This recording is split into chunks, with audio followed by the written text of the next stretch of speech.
नमस्कार, मी इंजिनियर निशिकांत पाटील आपलं सर्वांचं शुभ वास्तू कन्स्ट्रक्शन चॅनलवरती मनापासून स्वागत करीत आहे. तर आज आपण सांगणार आहोत बांधकाम सुरू करण्याच्या अगोदर कोणत्या प्राथमिक गोष्टींची काळजी घ्यावी. तर चला सुरू करूया. बांधकाम सुरू करतेवेळी आपण खालील 5 बाबींची महत्त्वाची काळजी घ्यायची आहे. तर कोणत्या आहेत या 5 बाबी? पहिली गोष्ट म्हणजे सेल्फ असेसमेंट. दुसरी, चांगले क्वालिफाईड इंजिनियर किंवा आर्किटेक्टची निवड. तिसरे, चांगल्या बिल्डिंग कॉन्ट्रॅक्टरची निवड. चौथी बाब आहे म्हणजे बजेट. आणि 5वी बाब आहे म्हणजे अप्रुव्हल्स, बांधकामासाठी लागणारे अप्रुव्हल्स. तर या सर्व मुद्द्यांची आपण विस्तारितपणे आता चर्चा करू. पहिला मुद्दा सेल्फ असेसमेंट. ह्यामध्ये आपण नजीकच्या काळातच ज्या घरांची बांधकामे पूर्ण झाली आहेत अशा घरांना भेटी देऊन त्यांची माहिती जाणून घ्यावी. जर आपल्या जवळच्या नातेवाईकामध्ये किंवा आपल्या मित्रांपैकी जर कोणी अशी नवीन घरे बांधली असतील तर ती घरे जाऊन आपण त्याची पाहणी करावी व त्यांचा अनुभव आणि त्यांना आलेल्या समस्या याची पूर्ण माहिती करून घ्यावी की जेणेकरून त्यांच्या अनुभवाचा व त्या ज्ञानाचा आपण आपले घराचे बांधकाम करत असताना त्याचा योग्य पद्धतीने वापर करता येईल. त्यांना काही ज्या समस्या आल्या असतील आणि त्याचे कसे त्याने ते उपाययोजना केली हे जाणून घेऊन ह्या सर्व माहिती आपण आपल्या घराचे बांधकाम करत असताना त्या उपयोगात आणल्या. दुसरा मुद्दा वेल क्वालिफाईड इंजिनियर किंवा आर्किटेक्टची निवड. आपण आपल्या घराचे बांधकाम करत असताना अनुभवी आणि क्वालिफाईड इंजिनियर किंवा आर्किटेक्टची निवड केली पाहिजे. इंजिनियर किंवा आर्किटेक्ट हे अतिशय चांगल्या पद्धतीने आपल्या घराचे डिझाईन बनवतात आणि त्यांनी बनवलेले प्लॅन हे अतिशय टेक्निकलदृष्ट्या खूप योग्य असतात.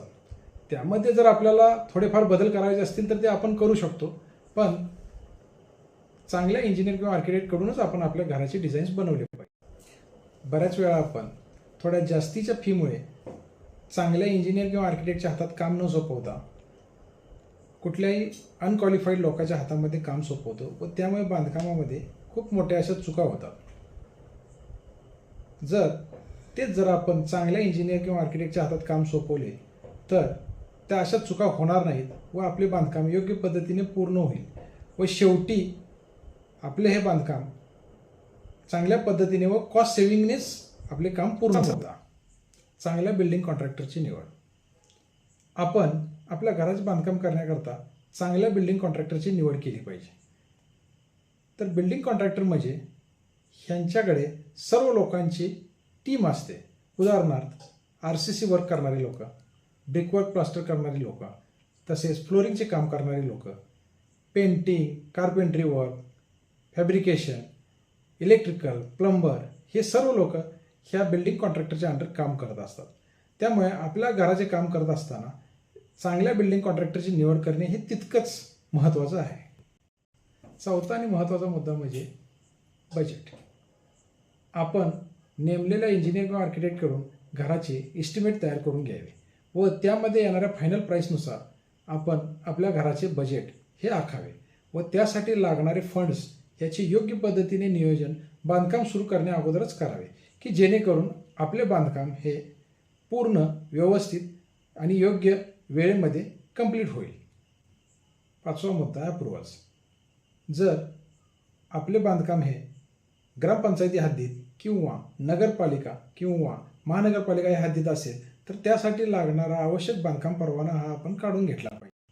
तर या झाल्या काही प्राथमिक बाबी की जे आपण बांधकाम सुरू करण्याच्या अगोदर याची काळजी घेतली पाहिजे. तर अशाच बांधकामविषयक माहितीसाठी आपण आपल्या चॅनेलला सबस्क्राईब करायला विसरू नका आणि लाईक अँड शेअर करायला विसरू नका. नमस्कार.